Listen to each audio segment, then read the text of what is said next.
¿Te has preguntado alguna vez cómo sería vivir en un mundo que no siempre entiende tus necesidades? ¿Qué significa realmente hablar de inclusión y empatía? Este podcast busca sensibilizar sobre el espectro autista y los trastornos del neurodesarrollo, desmitificar conceptos erróneos, fomentar la inclusión y abogar por la igualdad y el respeto hacia la diversidad. Yo soy Cristina Chacón, especialista en terapia del lenguaje. En voz alta. Hola a todos y bienvenidos a este podcast En voz alta. Mi nombre es Cristina Chacón, soy terapeuta del lenguaje y juntos construimos un mundo inclusivo. El día de hoy tenemos un episodio muy interesante que considero que nos va a aclarar muchas dudas de lo que es este tema tan complejo, con tantos mitos, que es el trastorno al espectro autista. Vamos a conocer tal cual qué es este trastorno, qué características presenta una persona que está dentro de esta condición. Y pues para eso tenemos a una persona para mí muy especial, es la licenciada Alejandra Caro, es psicóloga, déjenme lo leo para no equivocarme, tiene maestría en psicoterapia gestal, diplomados en tanatología, autismo, integración sensorial y pues cuenta con más de 8 años de experiencia en el ámbito educativo y clínico. Entonces, pues como vemos es un amplio currículum y te doy la bienvenida. Muchísimas gracias, Ale, por estar aquí y pues por venir a brindarnos tus conocimientos. Muchísimas gracias. Muchas gracias, Cristi. Para mí siempre es un placer acompañarte en cada uno de los eventos que realizas y me siento muy honrada de estar ya hoy contigo.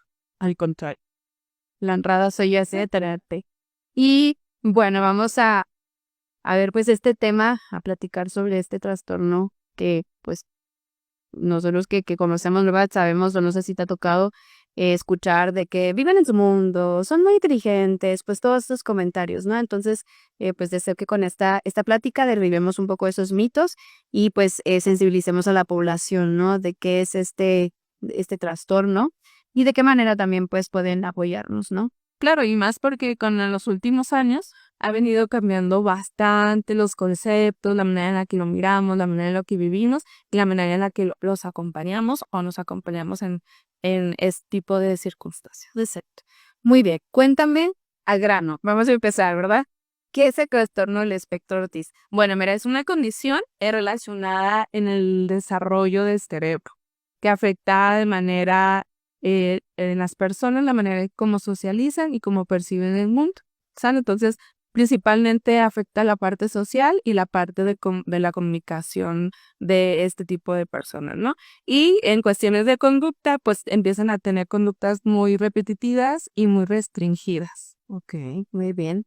¿Y por qué decimos que es un espectro? Ok, pues es un abanico muy amplio de síntomas y de niveles en los que podemos hablar de la parte del autismo, ¿no? Entonces, como puede tener un paciente ABC en conductas o en síntomas, puede tener C, D y S, ¿no? Entonces, pues realmente ninguno va a tener un diagnóstico igual, o síntomas igual, más bien, ¿no?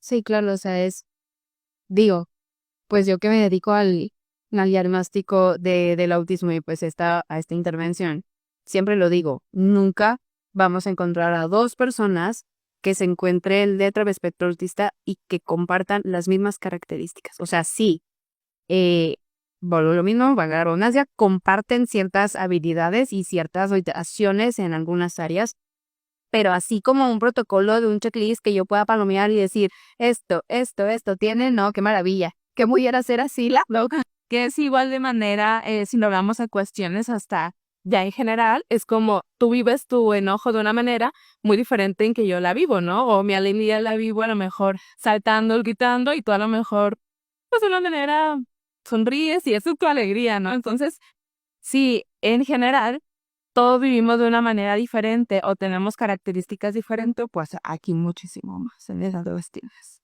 Ahorita mencionabas sobre los niveles de apoyo. ¿Me puedes contar cuáles son estos y qué características tiene cada uno? Claro que sí, mira, son 3 niveles, ¿no? El primero es necesitar apoyo. Este es un leve daño neurológico, por lo cual son personas que pueden desarrollar su vida de una manera muy cotidiana. Sí pueden presentar problemas tal vez de lenguaje o cognitivas, pero es muy leve, ¿sale? El segundo es este apoyo sustancial, ¿sale? ese requiere a lo mejor un acompañamiento, pero más bien un acompañamiento en terapias un poquito, pues ya más concentrada en la parte del lenguaje, de cognitivas, o sea, un poquito como más puntuales, ¿sale? Y el tercero con este apoyo muy sustancial. Eso quiere decir que ya realmente la persona sí va a estar un acompañamiento casi 24/7 para evitar que se vaya a llegar a hacer daño, ¿sabe? Porque realmente pues la parte de su daño neurológico puede estar pues ya en un nivel, como dice, o sea, muy sala. Eso no quiere decir que porque no se estén en ciertos niveles, pues no van a tener ciertas alteraciones en su lenguaje, en sus conductas, en la manera en la que se relacionan, en la parte social. O sea, yo puedo tener eh, un nivel 1 con problemas del lenguaje, con dificultades del lenguaje, ¿no? Un nivel 2 que a lo mejor va a tener conductas muchísimo más repetitivas, o un nivel 3 que a lo mejor, pues sí, va a requerir ahora sí totalmente asociar, ¿no?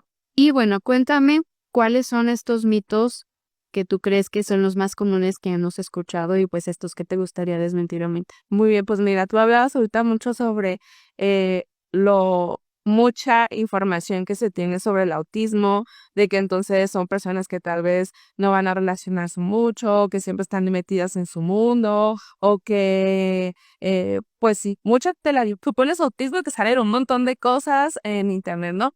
Sin embargo, creo que para mí es más importante la primera, ¿no? Pues que no tiene cura. En primer lugar, es el mito, no tiene cura. Y primero que nada, pues esto es mentira, porque no es una enfermedad, no estamos hablando que es una condición. Entonces, por ser una condición, pues realmente hay que darle un tratamiento adecuado. Si tienes un tratamiento adecuado, pues claro, va a ir mejorando, pero no es como que, es un virus y entonces me restreno y me da el medicamento y ya me curo y se quita. No, esto es un trabajo constante, ¿sale? El segundo, no tiene emociones. Usualmente los que no tienen emociones, pues es que ellos siempre están perdidos, están en su mundo, están en su realidad, ¿no? Cuando realmente pues sí tienen emociones. Solamente que era lo primero que hablábamos al inicio del capítulo, ¿no? La manera en que ellos las expresan va a ser tal vez diferente a como nosotros estamos acostumbrados, ¿no?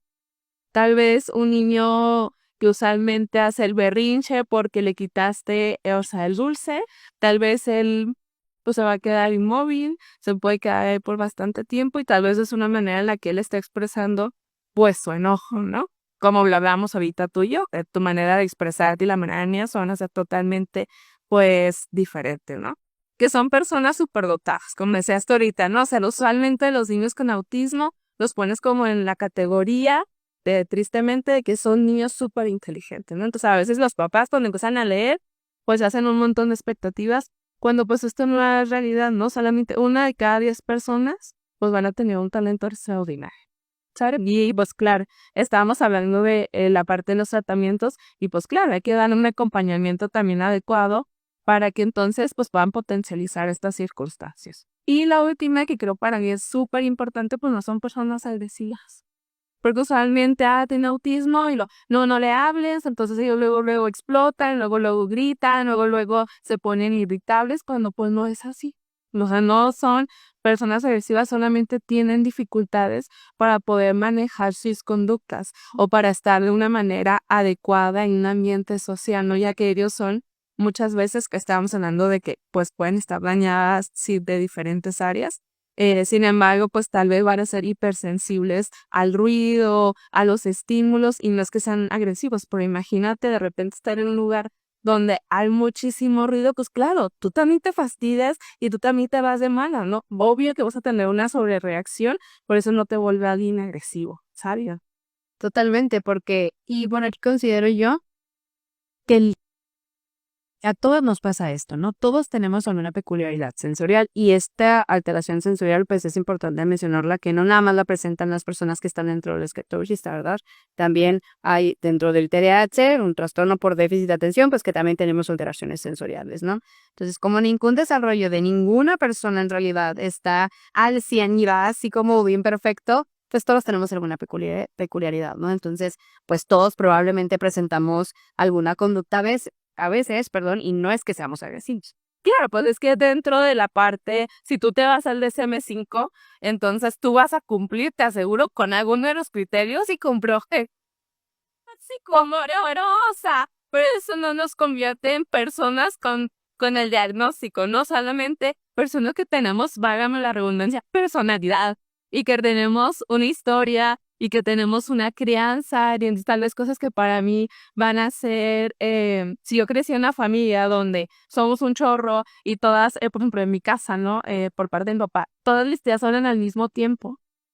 Pues estoy muy acostumbrada al ruido, ¿no? Pero si en tu casa tal vez son personas que usualmente tienen un tono de voz bajito, son un poquito como más rígidas, más estructuradas, pues claro, si yo te invito a mi casa, tú vas a salir toda la cosa hola. Es más, se me hace que cuenta cómo hablo, ¿no? O sea, desde ahí, o sea, no es como que se hace de este tipo de condiciones, ¿no? Y tú hablas ahorita algo muy importante sobre el TDA, ¿no? O sea, creo que también existe otro abanico de circunstancias que entonces también pues te pueden distraer de un diagnóstico de autismo, ¿no? O sea, un TDA, problemas de lenguajes, problemas de conducta, la parte de las cuestiones sensoriales, ¿no? Que entonces a veces te pueden decir, ay, pues será o no será, ¿no? O no, pues es que no lo tiene y entonces se tiene esto. Pero hay veces hay que hablar que también este tipo de trastornos pues vienen acompañados. Puedes tener un niño con autismo que tenga un TDA, no H, puedes tener un niño con autismo con problemas de lenguaje, o puedes tener un niño con autismo con dificultades en su aprendizaje, porque precisamente lo que hablábamos ahorita, o sea, viene acompañado de un montón de síntomas que entonces a veces nos pueden guiar hacia otros lugares, ¿no? Okay. Justo para allá iba, o sea, le iba a preguntar, Causepe, ¿consideras que este trastorno se presenta solo o viene acompañado de algo más? Entonces, pues ya me queda claro que a veces tenemos comorbilidad con otro trastorno. Sí, vienen otros trastornos del neurodesarrollo, ¿no?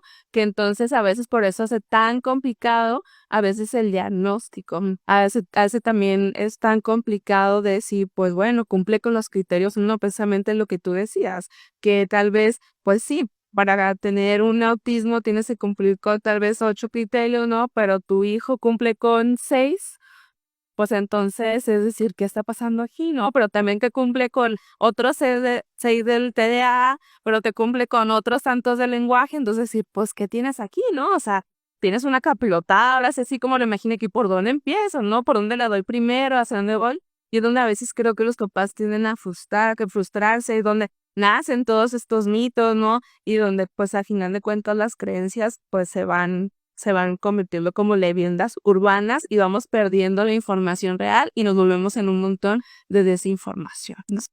Muy bien, y cuéntame, para los papás, por ejemplo, papás primerizos, que uno cuando, según dice, voy a ser mamá, qué fácil es esto, y luego nace la criatura y luego te pegan en el hospital y lloras porque no sabes qué vas a hacer, ¿qué vas a hacer?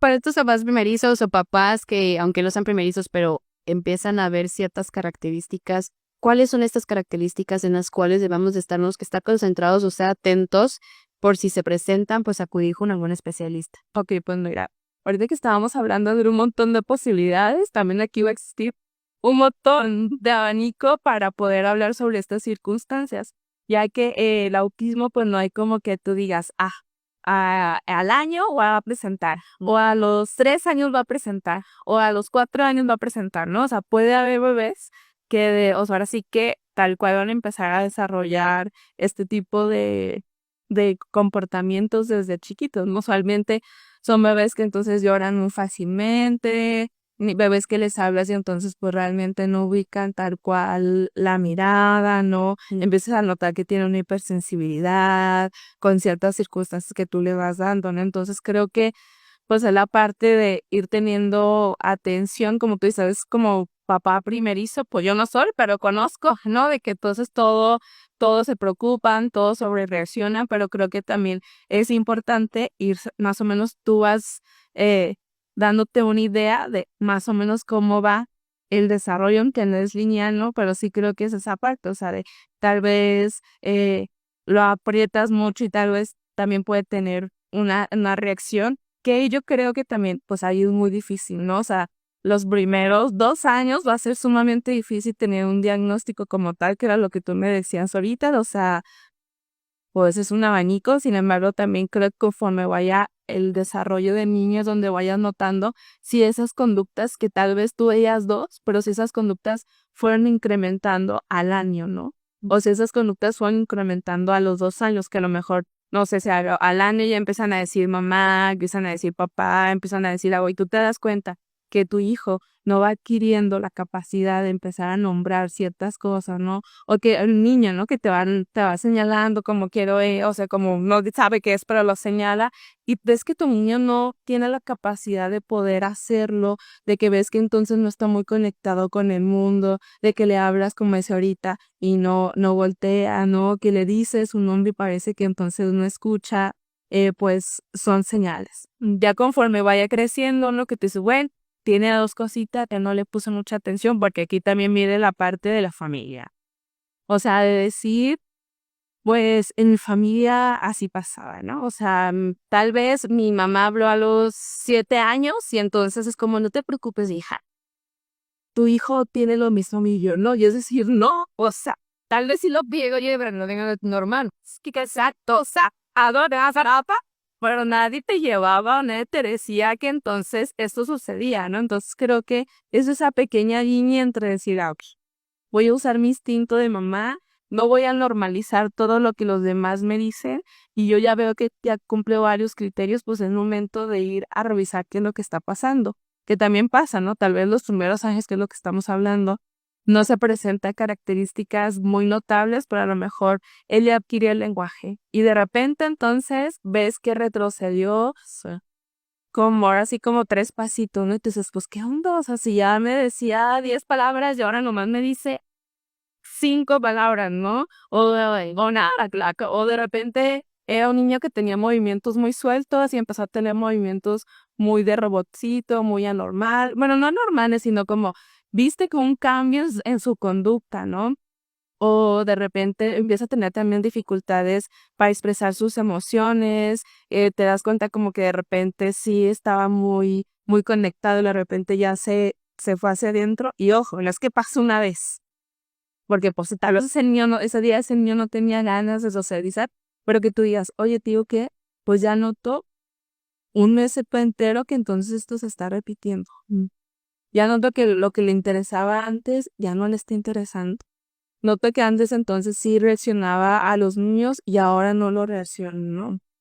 Me doy cuenta que entonces tiende a irse a un lugar solito, donde no hay muchos estímulos, donde no hay mucho ruido. Entonces creo que es esta situación, o sea, que tú te des cuenta, ok, de todo esto, mi hijo tiene mínimo 9, pues es momento de ir a ver, pues, qué está pasándolo. Sí, totalmente. Y aquí me surge algo y voy a lanzar la invitación al sector de salud. Pediatras, los enfermeros, las enfermeras que están así al cuidado o que están en el área de vacunación, y no. Esto es bien importante que ellos conozcan el desarrollo regular de los niños, porque como papás, en quien confías o quien esperas que te diga, pues cuando no tienes una respuesta, es el pediatra. Entonces, muchos de los pediatras no están capacitados sobre esta cuestión, porque considero que no es su área, ¿verdad? O sea, ellos se encargan en la parte clínica, pero sí es importante que ellos conozcan esto, o sea, sí es importante que sepan a qué edad se empiezan a presentar estos gestos, porque estas conductas no se presentan a los 2 años, es bien importante dejarlo claro, ¿sí? No es a los 2 años que el niño ya no está hablando, o sea, desde los primeros 12 meses yo empiezo a ver, como decías ahorita, no señaló en la sonrisa, que no me esté, ¿cómo se llama? No está reaccionando a mi nombre, ¿no? Entonces, invitación al sector de salud, sí, que realmente se mm, capaciten sobre esta parte que siento que va a ayudar mucho a asesorar a los papás, ¿sí? Porque no es nada más revisar la talla y el peso, o sea, hay que ver estas cosas de la comunicación no verbal que me está indicando aquí, o sea, y que me está diciendo, ojo, alerta. Puede que efectivamente sea una alteración al nivel de espacio del desarrollo, pero si sí es un TEA y yo inicio en esta etapa, el cambiazo en el pronóstico al tratamiento es brutal. Claro, que es lo que hablamos, no es una enfermedad, o sea, como para decir, detecté ya al tiempo o sea, ahora sí que ya se curó. No, entre más temprano empieza un tratamiento, más resultados vas a tener. Y como tú dices, no podemos estarnos lanzando la bolita. eso no le toca al pediatra, eso no le toca a la psicóloga, eso no le toca a la maestra de lenguaje, eso no le toca a los docentes, ¿no? O sea, esto es una situación que la mayoría, si no todos, que nos dedicamos al sector salud, deberíamos de saberlo, ¿no? Porque entonces después llegamos a toparnos a personas de lo mejor del tipo 1 que hablamos ahorita, que a yo misma, hablándotelo, me las he topado en terapia, ¿no? Y entonces yo me doy cuenta que, claro, la manera en la que yo abordo mi terapia es diferente a la manera en que tengo que abordarlo con ellos, porque entonces tal vez hay ciertas técnicas que me van a ayudar para trabajar con ansiedad o con comportamientos obsesivos compulsivos o con un TDA, ¿no? O sea, que tal vez me funcionan, pero cuando entonces ya le sumamos todo esto, sus niveles de ansiedad, sus niveles de estrés se multiplican. Claro.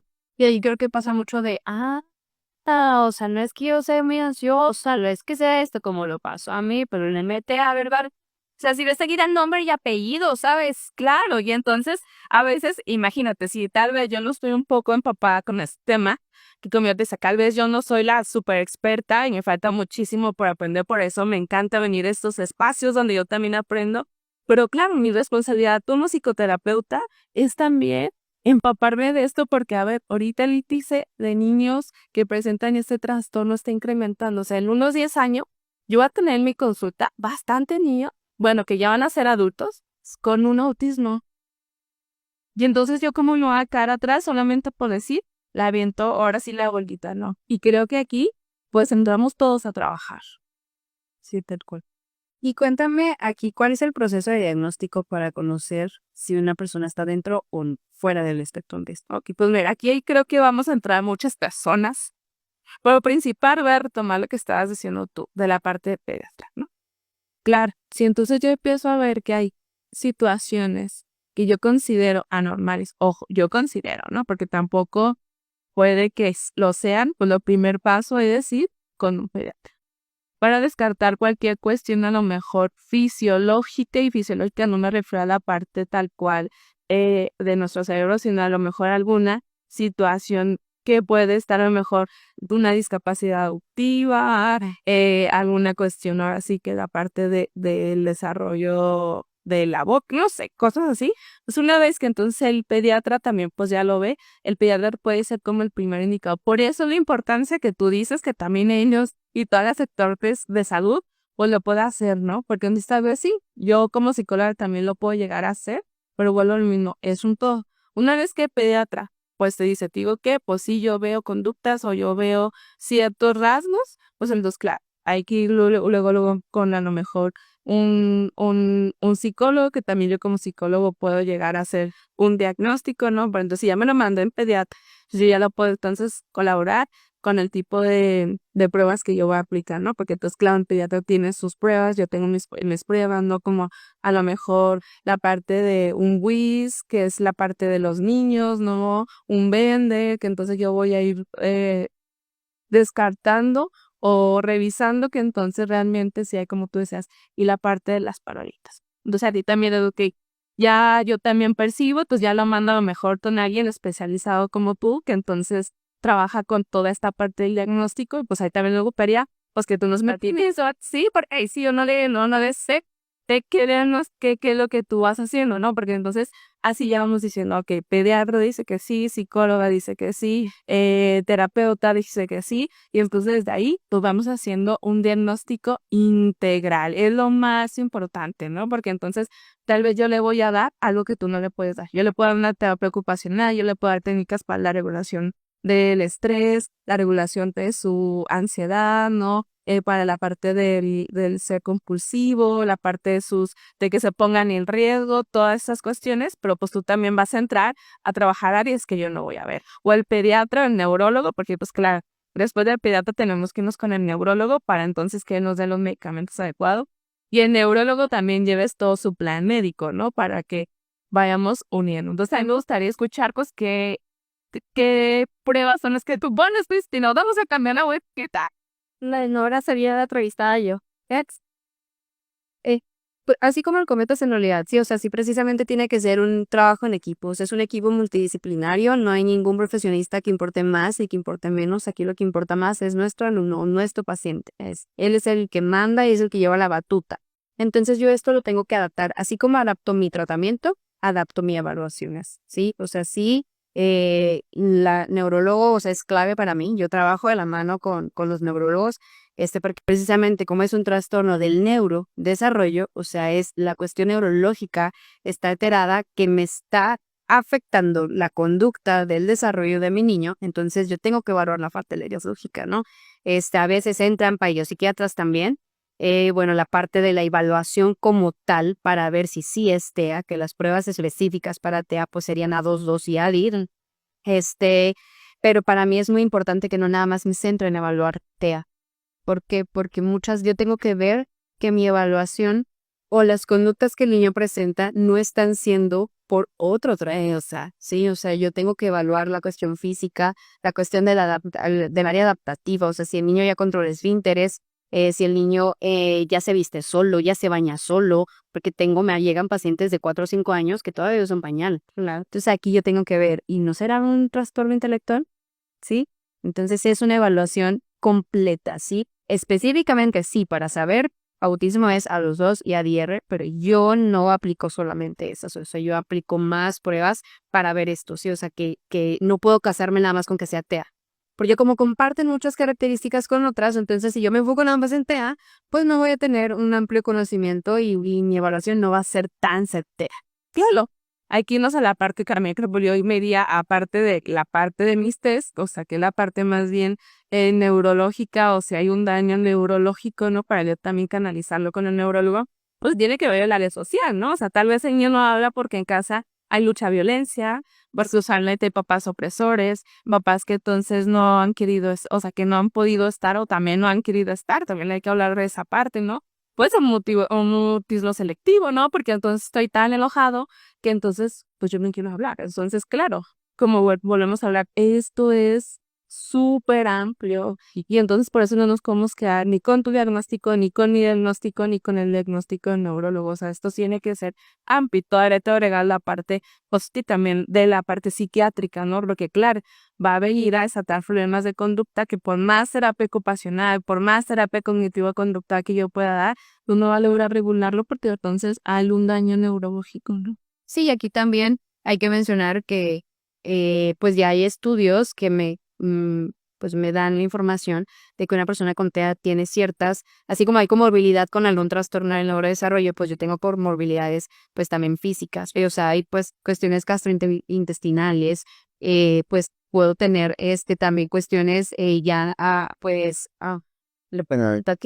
este nutricionales. Entonces yo a veces en mi equipo voy a requerir un nutriólogo, un bioquímico para ver si tengo alguna alergia a algún alimento, ¿sí? Entonces el equipo pues va a ser muy amplio, ¿no? No es nada más como que, pues no, es como lo digo, ¿no? Es importante que este equipo sea el individual, o sea, que mi niño necesita. No, porque voy creciendo y entonces en el ir creciendo vas adquiriendo más necesidades, ¿no? O sea, ahorita estamos hablando de mi mujer que dada la posibilidad que tuvo un diagnóstico temprano. Pero ¿qué pasa con el diagnóstico se da en la escuela? Entonces ahí entran otro tipo de condiciones, ¿no? Ahí también va a tener que tener una maestra que entonces lo acompañe, va a tener que estar en una escuela, tal vez con herramientas diferentes. Imagínate un niño en un salón con 40, a que entonces a lo mejor, bueno, busca una escuela donde pues sean 15, ¿no? Claro, donde atención sea más especializada. Entonces, creo que hablar de esto volvemos a lo mismo, por eso es una cuestión donde se abren muchísimas posibilidades y donde entonces sí, usualmente el tratamiento es A para alguien, como tú dices, el tratamiento va a ser C para alguien, el tratamiento va a ser Z para alguien. Entonces, por eso es tan importante que siempre nos estemos capacitando, actualizando y viendo qué nuevas cosas están saliendo, porque tal vez mientras tú y yo platicamos esto, ya salieron 3 cosas más. Exacto. Entonces, esto es siempre no da por hecho. Creo que aquí lo primero es no des por hecho nada. Primero infórmate, primero acércate, primero haz pruebas antes de poner tal cual hasta una etiqueta, ¿no? Porque eso es lo que llega a cargar bastante también. Es que los papás se asusten, los papás no asistan a que entonces les den un diagnóstico por el miedo de cuando entonces aunque tengas miedo, es una hojita del diagnóstico. Entonces, por eso es importante también aquí entra la parte terapéutica, ¿no? Yo también acompañar a los padres de familia. Yo también estar ahí porque ellos se nos cuidaban. Sí, unas también. Al final de cuentas, también el tratamiento puedes tener a los mejores. Pero si los papás no están bien, al final de cuentas, pues no tampoco vamos a tener un sustento emocional agradable o óptimo para que todo esto se esté dando, ¿no? Porque estamos hablando meramente de cuestiones muy de diagnósticos y de ABC, pero también entra la parte, pues, emocional, ¿no? Espérate, porque pues los papás son los que llevan la niña a terapia. Exacto. Y si el papá está negado, el papá no le quiere ver, pues el niño a final de cuentas no va a tener la atención que necesita, ¿no? Y que es un proceso, claro, los papás van a estar pasando un montón de opciones, un montón de duelos, pero pues por eso entonces habemos muchas personas y estamos aquí para acompañarnos, que precisamente para esto las planifican, ¿no? Para y entonces se sientan acompañados, se sientan identificados y que sepan que no están solos. Así es. Y pues ya estamos por terminar, pero aquí me gustaría que me comentaras para ti por qué es importante esta intervención temprana, o sea, que se dé un diagnóstico temprano y que el menor empiece lo más pronto que se pueda enterar.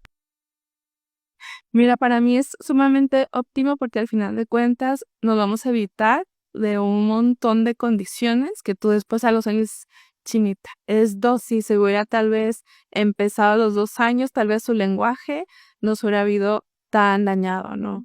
O tal vez hasta la parte de la aceptación de los padres, ¿no? Decir, ok, e ir acompañando a alguien con un trastorno autista y desde entonces mirar, descubrir a que tú lo estés descubriendo a los 12 años y tenga 2 años peleado con mi hijo porque entonces ese es rarito, es el diferente. Imagínate cuánta paz puede llegar a traer. Sí, va a traer primero mucho caos, pero si entre más pronto puedas tener esa paz, pues va a ser muchísimo mejor, ¿no? Entonces le vas a dar, no quiero hablar tan cual de una buena calidad de vida porque creo que todos al fin de cuentas es lo que buscamos, pero se le da un acompañamiento muchísimo más certero, esos problemas tanto de conducta, de lenguaje, la parte social, pues los vas a ir moldeando, ¿no? Y le vas a dar, pues, la vida que realmente, pues, todos merecemos, porque tal vez, o sea, no estamos hablando de que, hay el excluido, sino, pues, al final de cuentas, si te duele el diente, no te vas a esperar a que vayas a los 3 meses y te duele el diente ahorita, ¿no? Tú vas a buscar